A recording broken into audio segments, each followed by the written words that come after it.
அண்ணியாரே, இதனை எனக்கு கொடுக்குற லஞ்சமா இல்ல?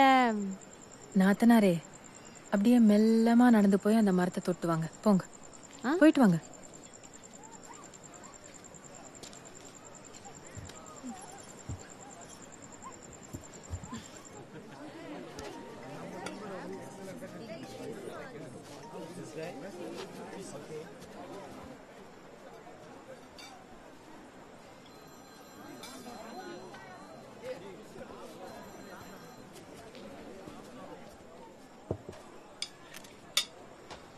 தேங்க்யூ. நீ சாப்பிடல? இல்ல, போன்